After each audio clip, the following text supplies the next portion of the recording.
Nice shades. Thanks, I made them myself. Hello everyone, my name is Lisa and I'm the Viet Vegan because I'm Vietnam vegan, and today is a little another vlog video of the wedding planning process. Today we're going to get our wedding bands done because we're about like 2 months away, and you know it's gotten a little close. Oh, that reminds me, I need to apply for our marriage license. It's valid for 3 months, so as long as you do it within 3 months of the marriage thing, you should be fine. Going to a jeweler in Toronto, the same one where we went and got my engagement ring. I don't know if you guys know, but like I went with Eddie to pick out my engagement ring.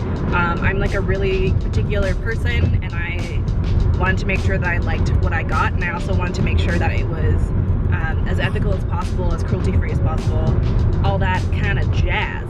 So we went with Fair Trade Jewelers in Toronto. The jewelry is expensive, but it explains the ethical, like things that are more ethically made tend to be more expensive because the exploitation down the line is what makes it cheap, because cruelty is cheap.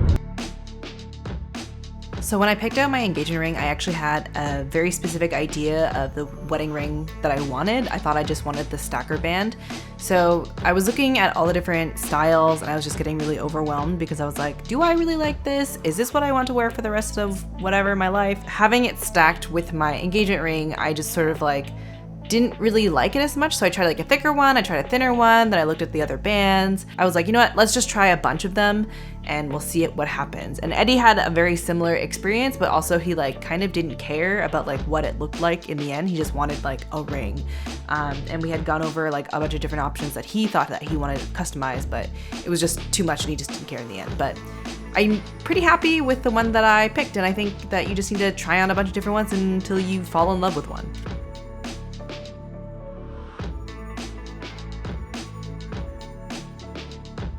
So we have the bands. I went for the one that was like kind of crisscrossed or whatever, or like woven. I didn't think I would like that one. All this time I thought I just wanted like the plain stacker, but when I had it on my finger, I just like didn't really love it as much. And then also didn't like it like on its own on my finger. It just kind of felt like naked, I guess.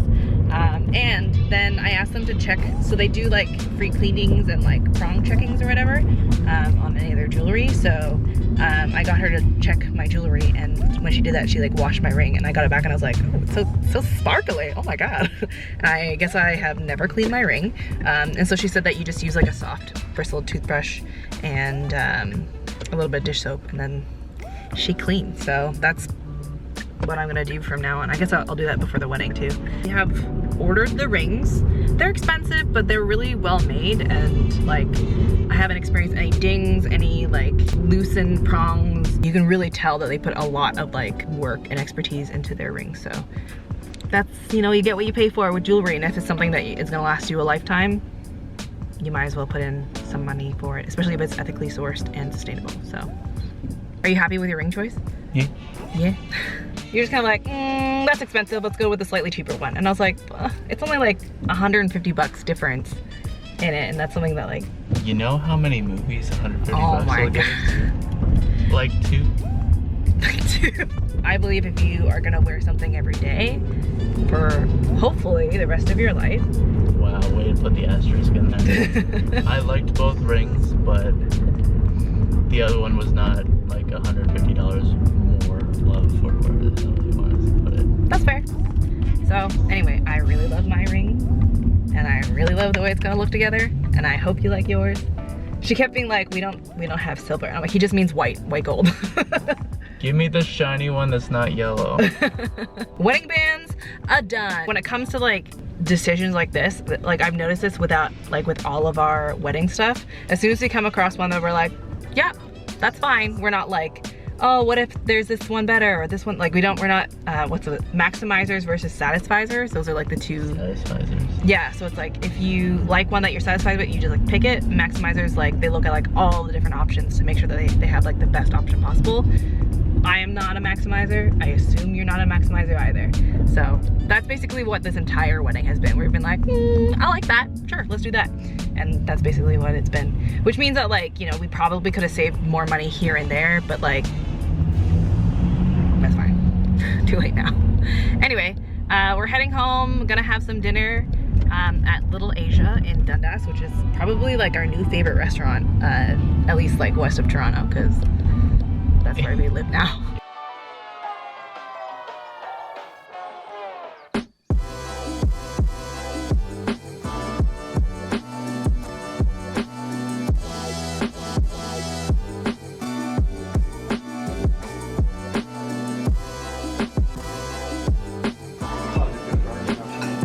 Why are you?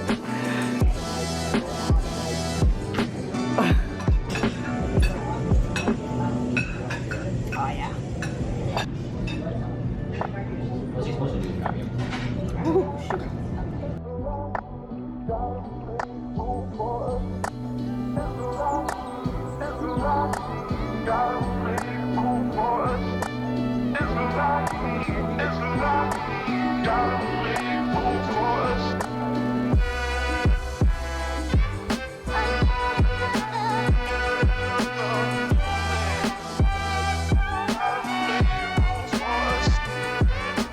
We're at Urban Acorn, which is our caterer. We're doing a second tasting because we liked some of the things at our first tasting, but we had some reservations.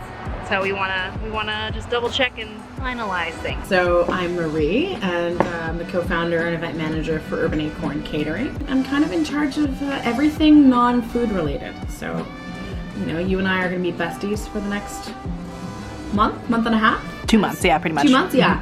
It's coming up fast and furious. Yeah. Not to scare you or anything. Oh no, I'm already scared. But yeah, I mean, basically my job is to make sure that all the event components are sort of in line, because the food's always the big part, right? Let's be honest, especially with the vegan blogger. You're obviously gonna make food a big deal. Yep. So just making sure that, you know, the flow is going well the day of the event, all your rentals are on site, everything's kind of like ship shape and ready to go. And we have our executive chef, Chef Daniel. So he is the maverick in the kitchen. He really enjoys making vegan food. He loves a challenge. So whenever clients kind of give him something out of the box to play with, then he has a good time.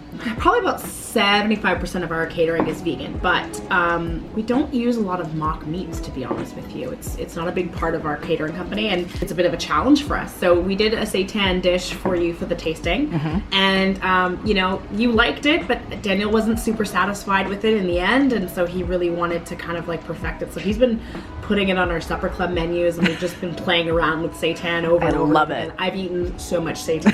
I've eaten more seitan in the last 3 months than I have in my entire life. I'm so sorry. So, no, it's good, it's good. I mean, and this is the whole point. You know, tastings are meant to be a conversation. The supper clubs are meant for us to explore different tasting profiles and to just get it right. Thank you for actually giving us that little challenge. I know seitan seems like no big deal to a lot of people, but like, it's hard to do right. It's hard to do right, especially since like you're trying to get specific tasting notes, right? And we know better. So it's like we want to make sure that we're giving it's all, and we're also, you know, making sure that you've got a lot of non-vegans going to your wedding, making sure that they're happy with it as well. So this is a phyllo pastry spanakopita. It's stuffed with cream spinach, hint of lemon, and it's finished off with olive oil aioli and toasted sesame.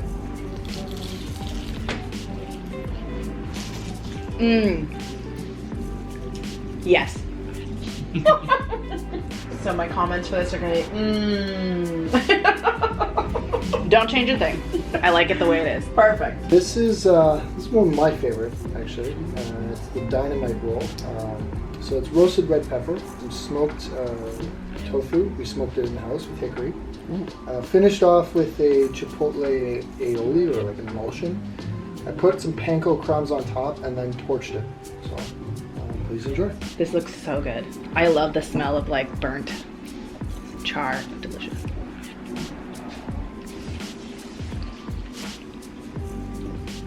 It's got a tiny bit of a kick.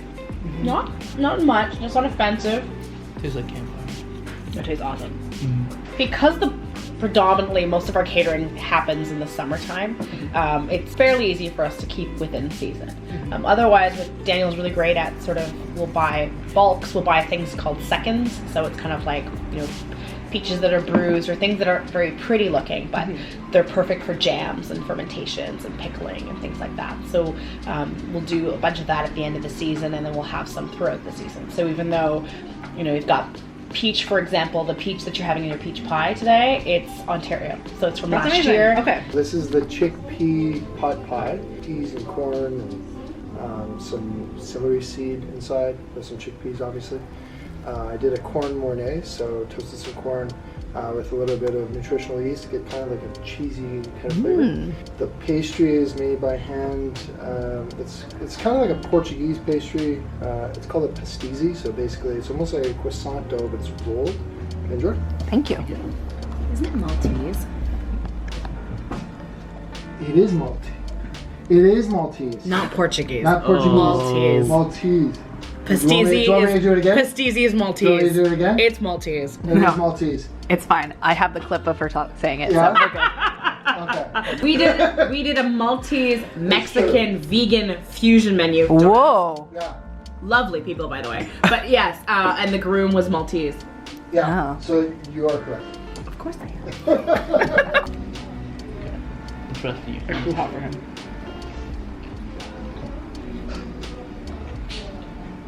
Yeah. Called it. On the bottom is a Ontario corn and jalapeno cornbread. It's finished off with a habanero and peach glaze. On top of that is a deep fried peach pie, and then it's just finished off with a icing glaze on top of that. So please enjoy. So this is the one where you were asking whether it's a dessert or savory, and I think it kind of like flirts with both. Get through there. Ooh. Oh yeah, it's like a donut. Oh, it's gooey. Just wait till it's in your mouth. I'm overwhelmed. It's really good. It's like as I'm eating it, I can't tell if it's supposed to be dessert or hors d'oeuvre or whatever, but all I know is I like it. This is the seared beet pastrami paired with a saffron risotto cake. I gave you guys some garlic glazed broccolini, and then there's a beet reduction drizzled on top of that. Can we talk about how it actually looks like pastrami for a second? I've actually never had pastrami. I'm not entirely sure what it's. It's like corned beef kind of, right? Yeah. This might be, I had some, might be a touch salty. The reason being, it's very difficult cooking for 3 people. And like making a kind of like a pastrami and like getting that salt content, like. Because you want to have a little salt. Because the thing is, my recipe is in 40 people.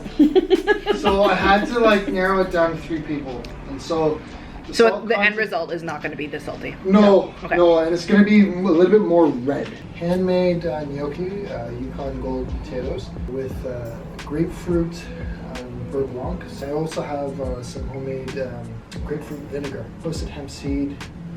There's some arugula and fried kale on top. Enjoy. Your damn salt sides of relief. Alright, I'm done. It melts in your mouth. It's so good. I just love that your food is so balanced. There's creaminess, there's acidity, there's crispness, there's tenderness. It's just like, just good balance. I'm glad. Right, so our final menu, 4 hors d'oeuvres and 4 small plates because we're having a standing reception because we couldn't afford the sit-down reception. It was like an extra like $6,000 because of labor and stuff like that. So it's all good. We're doing dynamite roll, Hasselback potatoes, spinacci scordalia, acorn squash risotto cakes, pastrami and potatoes, jalapeno peach pie, strawberry arugula salad, and gnocchi. I am so excited for the food. I'm actually really excited that Eddie is also super excited for the food. We ended up switching up, having more small plates and fewer hors d'oeuvres because he was just like really into the jalapeno peach pie. So that's pretty much it for this video. I hope you guys enjoyed this little recap of what's been going on with the wedding vlog lately. I know things have been a little all over the place with this vlog. It's like a little behind, but you know, this is only like a month behind. You guys should be proud of me. Anyway, I have a couple more updates to go. I have some stuff regarding our vows coming up and some more final details of the planning of the wedding. But basically, we're like a month away. I'm a little stressed out, but you know what? It's probably gonna be fine. So I hope you guys enjoyed this video. If you did, give it a like, comment down below. Let me know what of those dishes looked super delicious to you, and let me know what you thought about the rings. I am curious. I'll leave a list in the corner for more wedding related content, and I'll see you in the next one. Thanks so much for watching, and I hope you guys have a delicious day. Bye.